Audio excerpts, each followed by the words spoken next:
Guys, it's Brenda. Today I want to look at some of these psychics that are very present in the Summer Wells case. But to do that, we almost have to look at the true crime genre in itself. It is very popular. And it always has been.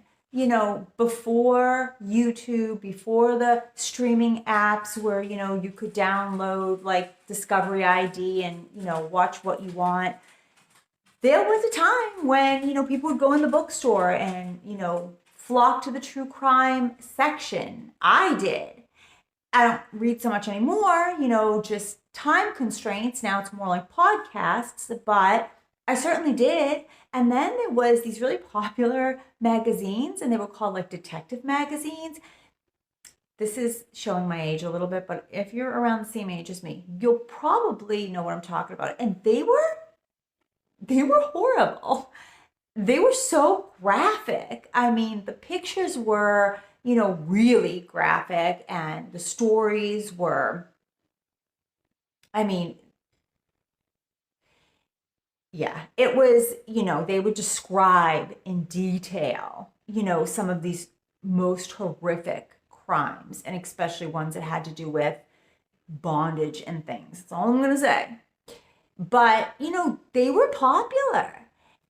And then, over time, it kind of changed. We got cable, and then we got satellites where we could get like 300 plus channels. Then we got streaming boxes, and then YouTube really opened up a whole new venue for true crime. So now you have all of these creators who, give their commentary about different cases. And it really took, true crime to a whole new level. I'm sorry, it's my dog opening the curtains. No, no, no. Come here. So, I know for myself, it really, really enhanced the experience for me, because all of a sudden you're not just watching, true crime. You're not just listening to true crime stories. You're interacting with them. You can, comment on them. You can, share your theories. That armchair detective kind of part of us that really engrosses ourselves in the story, and then we start to come up with our own theories and our own ideas, and suddenly we can share those with like-minded people, not just with our husband or our wife or our friend who probably doesn't care, but we're sharing those thoughts, opinions, and theories with like-minded people who are kind of giving us feedback, and then giving us their ideas of what may or may not have happened. So I feel like it's very interactive, and it has really taken it to a new level. Now, enter true crime psychics. Not that they're just true crime psychics, but a lot of psychics weigh in on true crime stories or missing people stories. So that's not a new phenomenon either. There has been psychics that have worked with the police and the FBI for like decades. Now, police may not always admit that, but they do sometimes, probably more often than we know, kind of turn to psychics, and maybe not so much that whatever the psychic says, like they're like, okay, that's what happened, but at least to maybe, gain some insight from their intuitive feelings, thoughts. So there was this psychic, and her name was Sylvia Brown. She was very well known, and she's passed now, but she worked with the police and the FBI for years upon years upon years. It was well known that, she did this work for them, and she was very successful at it, which is why they continued to turn to her. Well, she ended up on, I want to say it was Oprah. She did all the circuits. She was on all the shows, but I think this particular time she was on Oprah, and she was working with the family of a missing girl. Well, this time Sylvia got it wrong. And when I say wrong, I mean like she told them that the girl was passed over and she wasn't. That was it. She was declared, a fake, a scam, whatever. And it's really unfortunate because people really didn't understand that these people can get it wrong, and that doesn't mean that they're liars or they're fakes or they're scammers. Some are, but it really kind of washed out all the years of work that Sylvia had done. And Sylvia made a great living at this, don't get me wrong. Like I said, she did a lot of entertainment stuff and she did a lot of personal readings. And because she was so well known, her readings were very pricey. And she put on shows and, people would, it would sell out. But when it came to missing persons cases or true crime cases, she didn't charge anybody any money. She did this for free. So I think it's really unfortunate that she got her name slandered there at the end, and she was discredited for all her lifelong work over this one instance. And I think a lot of that comes down to people not understanding how psychics or how mediumship works. There are different ways that people experience their intuitive gifts, and it may be clear audio, and it may be feelings, it might be that they see pictures in their head. They often have fragments, pieces of information, and they kind of have to interpret it, and they don't always get it right because they're human. If you were lucky enough to get, an actual audio like, this is what it is, great. But if you're dealing with feelings, like sometimes if somebody gets like a choking sensation, then that might tell them that the person, choked to death, or I don't know, had throat cancer, whatever. Sometimes they have to kind of, piece it together.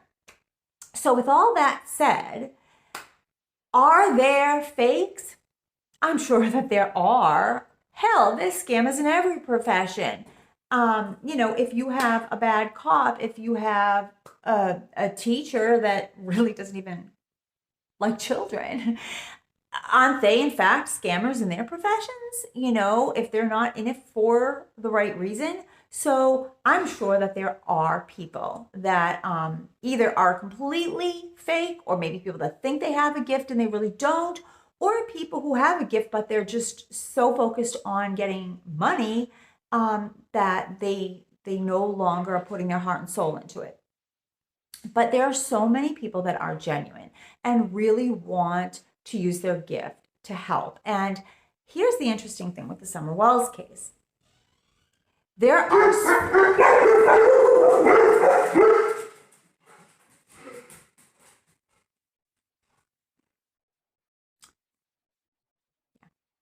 my son walked from his room to the bathroom, and apparently they like to act like they've never actually met my son before, who's lived here his entire life for 15 years. Anyway, so there are a bunch of different psychics out there who are, giving all of these different versions of what they think happened. But there are a couple who are, I don't want to say more reputable, because you could be like the most non-well-known person ever, and your intuitive gifts may be completely 1,000% on point. But there are a couple of very more well-known psychics that have weighed in on this case. I'm so sorry. And they have a theory that they seem to share, independent of one another, with the Summer Wells case. And that theory is that it is not mom and dad, but it is a big ring. It is a cult ring.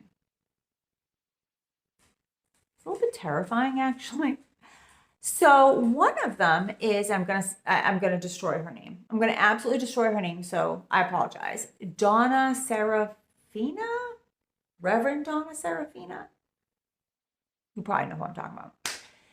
So I watched some of her videos because I thought, okay, like people keep talking about this woman. So let me go and look back at some of her old videos and see how accurate she is. Well, I watched her Evelyn Boswell video, and prior to mom ever getting arrested, back when they still thought like, grandma stole the baby or whatever, she called it out. She said, grandma had nothing to do with it. Grandma's boyfriend had nothing to do with it. Remember the scary guy with the face tattoo? It's mom. And but she actually says that mom's boyfriend hurt the baby. But that mom knew about it. She helped him conceal the body. So we know only mom was arrested for it. But she hasn't gone to trial yet. So who knows? Maybe more is gonna come out. But she did say it wasn't grandma. She did say it wasn't grandma's boyfriend long before the rest of us knew that.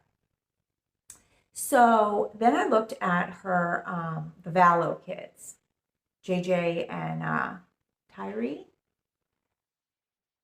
And oh my God, chills, hair standing up all of my body. Then I have a lot of hair on my body.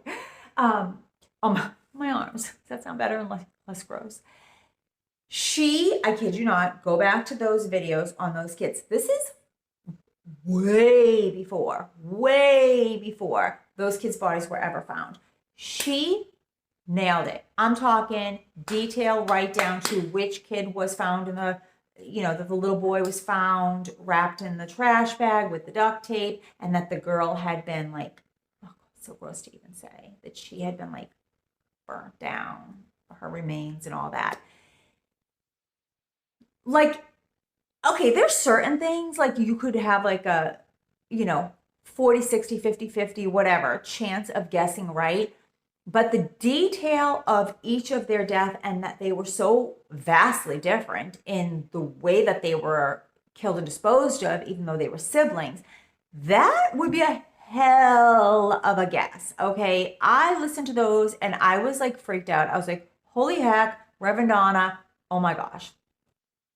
So I'm listening to her, and she's like going on and on and on about like Summer Wells, and she was abducted by like multiple people. There's like this one man, like a deacon grandfather, like kind of person, like an older person. And, then there's like the people who actually came and took her, which were like the hired hands. And, she's been transported all over the place, and she was used for ritualistic purposes and just horrific stuff. Then I listened to Sloan Bella, is that her name? And she was like saying the same exact thing. Then there's another one named Dark Rose, she's popular on YouTube, but not like nearly as well known, I don't think. If you look at the numbers of like followers or, whatever. And she like sketched out this drawing, and she talked about how, the people that took her wasn't like the person that she actually went to. And that again, she was like moved all around and all of this stuff. And I think of all of them. Oh, and then there's one more, and she's like newer. And I think she goes by the name Pendulum Queen. And she like talks with like the little pendulum. And she also said that this was like a cult, and this was multiple layers, like multiple people, person in charge, like paid off the middleman, go find some people to go get this kid. They did, and off she went. And then there seems to be some agreement, at least among some of them, that she wasn't necessarily going to be killed. I don't know that Reverend Donna says that, but I think the other ones do. She may have been used for, like I said, ritualistic purposes, breeding, whatever, eventually. But the things got messy. Okay, probably that nobody, in other words, expected that this little girl with the drug parents in the hollows of the mountains of Tennessee would make nearly as much fuss in the media that she has, and that they couldn't risk it anymore, and so she had to go, and then they disposed of her. So I'm listening to these people, and I'm going, oh my gosh, like, and I'm trying to look at the dates of when, they did their readings, and then I even went to see if they subscribed to each other, because I'm like truly um, a, like a stalker like that. Because what I was thinking is, for us who do any kind of commentaries or give our opinion on different cases, we watch each other, and we may get information from each other, and hopefully then we go and we try to research a little bit to see if we can either debunk it or confirm it, and at the very least we say allegedly, or this is what I heard. We don't really necessarily say it's our opinion if we got it from a fellow YouTuber. But if you're doing like a psychic reading, then you should be getting that information from yourself, right? From your thoughts, your feelings, your intuitive gifts, your pendulum, your, tarot cards, whatever you're doing. But it should be you. So you shouldn't, you could watch other ones, but probably not until after you've done your reading on a particular person or subject. So now the question would be, do they just copy each other? Or did these people really get this information from the beyond? And could it be true? Could everything that we think we know be false? And there's like a creepy cult out there, like abducting children? Telling you, it was wild to listen to, especially when I started hearing that like all these different people actually thought this, and it was disturbing. It's like a horror movie, like chains on the wall and like ritualistic abuse. It was horrible to listen to. But could it be true? And if there's a deacon, an older grandfatherly person, a person in power, because this is how the top head guy was kind of like labeled in different videos, who was familiar with Summer, who understood that she came from a family that was dysfunctional and that she would be an easy target. Where did this man come across her? Because if he's kind of powerful and whatever, he wouldn't be hanging out with the Wells. You know where I'm going with this? The church? Am I going to hell for saying that? They alluded to it in their readings. Could that be true?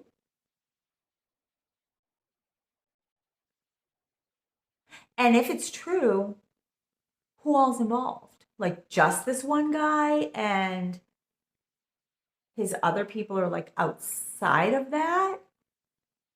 Or is the whole church a cult? Because I don't even want to think that. Because then, like Robin and all these people, although, don't hate me for saying this. I got such weird vibes watching that girl, Robin.